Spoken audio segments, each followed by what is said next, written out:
제39장. 그들은 여호와께서 모세에게 명령하신 대로 청색, 자색, 홍색 실로 성소에서 섬길 때 입을 정결한 옷을 만들고 또 아론을 위해 거룩한 옷을 만들었더라. 그는 또 금실과 청색, 자색, 홍색 실과 가늘게 꼰 배실로 에봇을 만들었을 때 금을 얇게 쳐서 오려서 실을 만들어 청색, 자색, 홍색 실과 가는 배실에 섞어 정교하게 짜고 에봇에는 어깨바지를 만들어 그 두 끝에 달아 서로 연결되게 하고 에봇 위에 에봇을 매는 띠를 에봇과 같은 모양으로 금실과 청색, 자색, 홍색 실과 가늘게 꼰 배실로 에봇에 붙여 짰으니 여호와께서 모세에게 명령하신 대로 하였더라. 그들은 또 호마노를 깎아 금태에 물려 도장을 새김같이 이스라엘의 아들들의 이름을 그것에 새겨 에봇 어깨바지에 달아 이스라엘의 아들들을 기념하는 보석을 삼았으니 여호와께서 모세에게 명령하신 대로 하였더라. 그가 또 흉패를 정교하게 짜되 에봇과 같은 모양으로 금실과 청색, 자색, 홍색 실과 가늘게 꼰 배실로 하였으니 그것의 길이가 한 뼘, 너비가 한 뼘으로 네모가 반듯하고 두 겹이며 그것에 네 줄 보석을 물렸으니 곧 홍보석, 황옥, 녹주옥이 첫 줄이요 둘째 줄은 석류석, 남보석, 홍만호요 셋째 줄은 호박, 백만호, 자수정이요 넷째 줄은 녹보석, 호만호, 벽옥이라 다 금태에 물렸으니 이 보석들은 이스라엘의 아들들의 이름 곧 그들의 이름대로 12이라. 도장을 새김같이 그 12지파의 각 이름을 새겼으며 그들이 또 순금으로 노끈처럼 사슬을 따 흉패에 붙이고 또 금태 둘과 금고리 둘을 만들어 그 두 고리를 흉패 두 끝에 달고 그 따은 두 금사슬을 흉패 끝 두 고리에 꿰매었으며 그 따은 두 사슬의 다른 두 끝을 에봇 앞 두 어깨바지의 금태에 매고 또 금고리 둘을 만들어 흉패 두 끝에 달았으니 곧 그 에봇을 마주한 안쪽 가장자리에 달았으며 또 금고리 둘을 만들어 에봇 앞 두 어깨바지 아래 매는 자리 가까운 쪽 곧 정교하게 짠 에봇띠 위쪽에 달고 청색끈으로 흉패고리와 에봇고리에 꿰어 흉패로 정교하게 짠 에봇띠 위에 붙여서 에봇에서 벗어지지 않게 하였으니 여호와께서 모세에게 명령하신 대로 하였더라. 그가 에봇 받침 긴 옷을 전부 청색으로 짜서 만들되 그 옷의 두 어깨 사이에 구멍을 내고 갑옷깃같이 그 구멍 주위에 깃을 짜서 찢어지지 않게 하고 청색, 자색, 홍색 실과 가는 배실로 그 옷 가장자리에 석류를 수놓고 순금으로 방울을 만들어 그 옷 가장자리로 돌아가며 석류 사이사이에 달되 방울과 석류를 서로 간격을 두고 번갈아 그 옷 가장자리로 돌아가며 달았으니 여호와께서 모세에게 명령하신 대로 하였더라. 그들이 또 직조한 가는 배로 아론과 그의 아들들을 위하여 속옷을 짓고 세마포로 두 건을 짓고 세마포로 빛난 관을 만들고 가는 배실로 짜서 세마포 속바지들을 만들고 가는 배실과 청색, 자색, 홍색 실로 수놓아 띠를 만들었으니 여호와께서 모세에게 명령하신 대로 하였더라. 그들이 또 순금으로 거룩한 패를 만들고 도장을 새김같이 그 위에 여호와께 성결이라 새기고 그 패를 청색끈으로 관 전면에 달았으니 여호와께서 모세에게 명령하신 대로 하였더라. 이스라엘 자손이 이와 같이 성막 곧 회막의 모든 역사를 마치되 여호와께서 모세에게 명령하신 대로 다 행하고 그들이 성막을 모세에게로 가져왔으니 곧 막과 그 모든 기구와 그 갈고리들과 그 널판들과 그 띠들과 그 기둥들과 그 받침들과 붉은 물을 들인 수량의 가죽 덮개와 해달의 가죽 덮개와 가리는 휘장과 증거궤와 그 채들과 속죄소와 상과 그 모든 기구와 진설병과 순금 등잔대와 그 잔 곧 버려놓는 등잔대와 그 모든 기구와 등유와 금제단과 관유와 향기로운 향과 장막 휘장문과 놋제단과 그 놋 그물과 그 채들과 그 모든 기구와 물두멍과 그 받침과 뜰의 포장들과 그 기둥들과 그 받침들과 뜰문의 휘장과 그 줄들과 그 말뚝들과 성막 곧 회막에서 사용할 모든 기구와 성소에서 섬기기 위한 정교한 옷 곧 제사 직분을 행할 때에 입는 제사장 아론의 거룩한 옷과 그의 아들들의 옷이라. 여호와께서 모세에게 명령하신 대로 이스라엘 자손이 모든 역사를 마치매 모세가 그 마친 모든 것을 본즉 여호와께서 명령하신 대로 되었으므로 모세가 그들에게 축복하였더라. 빛이 있으라 말씀으로 하루를 시작하시는 우리 사랑하는 성도님들, 오늘 한 날도 주님 은혜 가운데 빛나시기를 주님의 이름으로 축복합니다. 지난주에는 제가 온라인 방송 하지 못해서 죄송하고요. 또 많이 기도해 주셔서 또 감사합니다. 이제 출애굽기가 거의 막바지에 다다르고 있어요. 오늘 우리가 함께 나눌 말씀은 출애굽기 39장입니다. 그러니까 부살렐, 오홀리압 중심으로 하나님께서 모세에게 주신 명령이 그대로 이들에게 전달되어서 거의 모든 이제 성물들이 다 완성되었고 마지막으로 제사장 복장 만드는 일 그거 하나만 지금 남아있는 상황입니다. 그러니까 우리가 지난 28장에서 이미 제사장 복장에 대해서는 조목조목 다 살펴보았기 때문에 기본적인 내용들과 그 의미들, 모양들은 아마 좀 다 기억이 나실 거라고 생각이 됩니다. 우리가 1절 한번 다시 읽어보겠습니다. 그들은 여호와께서 모세에게 명령하신 대로 청색, 자색, 홍색 실로 성소에서 섬길 때 입을 정교한 옷을 만들고 또 아론을 위해 거룩한 옷을 만들었더라. 다 이제 만드는 옷을 만들었다. 그러니까 옷은 이제 개인 또는 집단의 어떤 정체성들을 표현하는 방법이다. 이렇게 한번 말씀을 드렸습니다. 그러니까 정교한 옷이라고 기록되었으니 4가지 색의 실, 그리고 금을 쳐서 얇게 만들어서 실로 만들어서 또 배실 이런 것들을 꼬아서 만드는 이 작업이 진짜 얼마나 정교한 일이고 또 많은 시간을 들여야 되고 또 많은 기술이 필요하고 그리고 또 많이 품이 들어가는 그런 일이 아닌가 이렇게 생각이 됩니다. 그런데 이 옷의 용도가 성소에서 섬길 때 입을 옷, 성소에서 섬길 때 입을 옷이라고 말합니다. 그러니까 하나님을 섬기는 이 일이 얼마나 귀하고 또 얼마나 아름다운 일인지 거기에 합당한 옷을 입도록 했다는 거죠. 그러니까 실용의 의미라기보다는 정말 거룩한 하나님을 뵈러 가는 죄인된 인간의 아주 구별된 준비하는 모습, 예복을 입는 것처럼 그렇게 만들어진 옷이 바로 이 제사장들이 입는 옷이다. 그리고 1절 말씀 후반부에 보니까 아론을 위해 거룩한 옷을 만들었더라. 그러니까 거룩한 옷이라고 말씀하십니다. 거룩은 오직 하나님께만 정당하게 사용될 수 있는 단어입니다. 하나님만이 오직 거룩한 유일한 한 분이신 거죠. 사람이 거룩할 수 없습니다. 하나님께서 내가 거룩하니 너희도 거룩하라 라고 말씀하셨으나 그러나 우리 자신이 거룩할 수는 없다. 그런데 이제 아론을 위해 거룩한 옷을 만들어라. 이 말씀을 다시 한번 이렇게 읽으면서 이런 마음이 들었어요. 첫 번째는 뭐냐면 아론은 거룩한 자가 아니다라는 거죠. 그렇지 않습니까? 더구나 아론은 이스라엘 백성들, 모세가 시내산에 올라가서 내려오지 않을 때 이 이스라엘 백성들이 막 아론을 부추기잖아요. 그래서 아론이 막 금고리를 내어라. 그래서 실제로 이 백성들의 성화 또 본인의 마음까지 합해져서 금고리를 부어서 녹여서 새겨서 금송아지를 만들었던 자가 바로 이 아론입니다. 그런데도 하나님께서는 이 아론에 대한 이 아론을 제사장으로 세우기 위한 이 아론에 대한 선택을 철회하지 않으시고 그대로 처음에 말씀하신 그대로 약속하신 대로 그 부르심대로 다시 명령하고 그대로 진행하고 계시다는 거죠.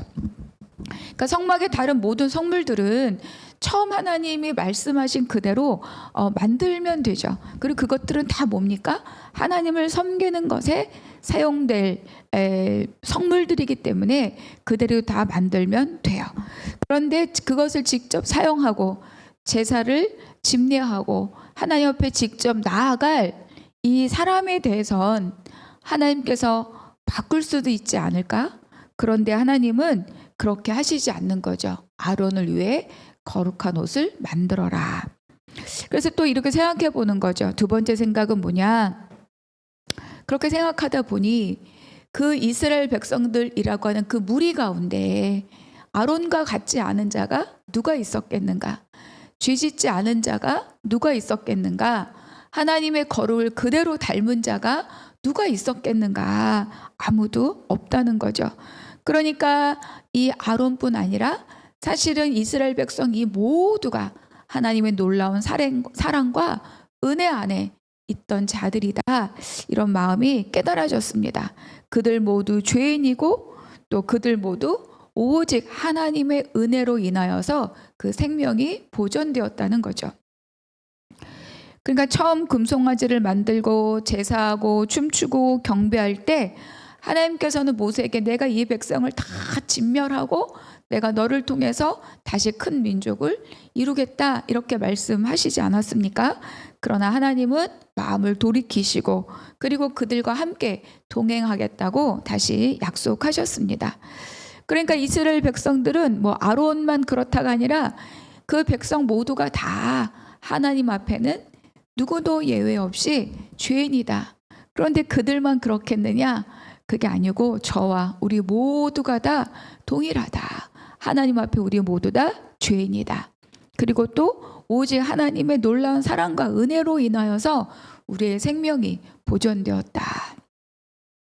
그러니까 이스라엘 백성들뿐만 아니고 우리도 저도 우리 모두가 다 그러니까 하나님의 마음은 알지 못한 채 하나님의 사랑은 알지 못한 채 그저 내가 무엇을 안다고 착각하고 또는 내 앞에 닥쳐진 일에 그 급급해서 그거를 처리하는 것이 마치 하나님의 일을 하는 것처럼 우리가 그렇게 오해하고 왜곡된 삶을 살아갈 수도 있는 것이 아닌가.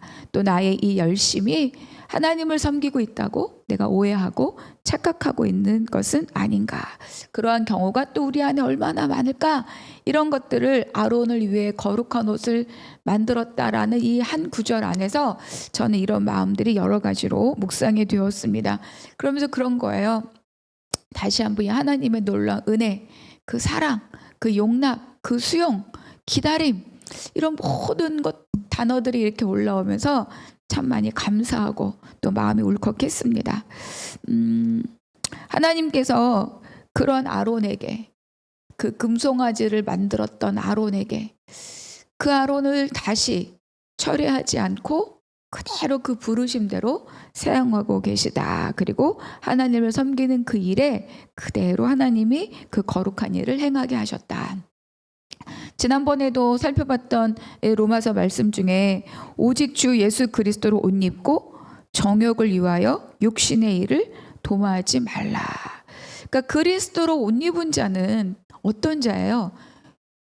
내가 죽은 자거든요. 내가 죽은 자. 그러니까 내가 주장할 것이 아무것도 없는 자가 바로 그리스도로 옷 입은 자입니다. 그러니까 우리는 막 내가 하나님을 내가 전제하지 않고 하나님을 내 앞에 모시고 있다는 것을 잊어버리고 내 열심, 내 수고로 무언가를 하려고 하는 그 순간 우리는 끝까지 완주하기가 어렵습니다. 왜냐하면 내 안에 많은 거짓된 것들이 자리 잡고 있잖아요. 왜? 우리는 죄인이기 때문에. 그래서 이 거짓된 생각들과 가치관들이 이 나의 삶의 선택들을 계속 방향을 틀어버리는 거죠. 왜? 왜냐하면 내가 이미 잘못되어 있는 내가 기준이 되어 있기 때문에 그렇습니다. 그래서 우리가 생각할 것은 뭡니까? 오직 예수님만이 길이요 진리요 생명이다.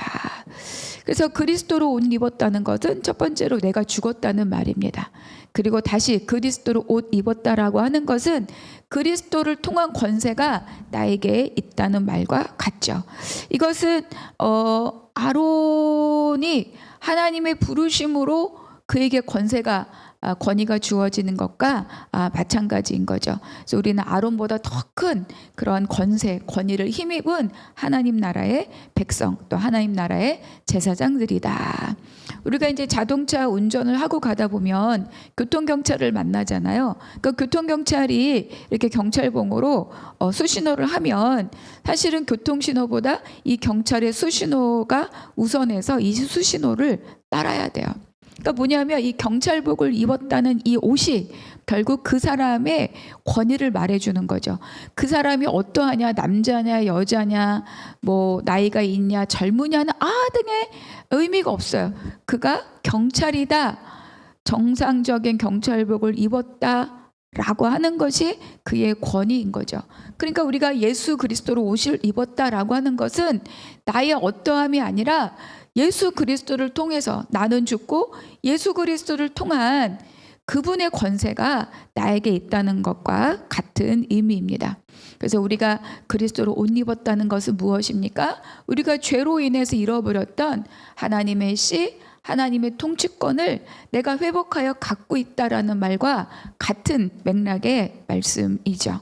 그래서 그 거룩한 옷을 입고 그리스도로 옷 입고 제사장이 하나님을 섬기는 그 일 외에 그 옷을 입을 일이 없잖아요. 우리도 마찬가지로 그리스도로 옷 입은 자임에도 불구하고 세상을 탐하거나 세상의 일을 하고 있다면 우리는 결단코 다시 이 시와 통치권을 회복된 삶을 사는 것이 아니라 그것이 아무 소용없는, 그리고 하나님 나라를 살 수 없는, 다 잃어버리고 상실한 그런 사람이 될 것이죠. 그래서 그리스도로 옷 입은 우리는 왕 같은 제사장으로 하나님 나라 안에 순종의 삶을 살아야 할 것이다.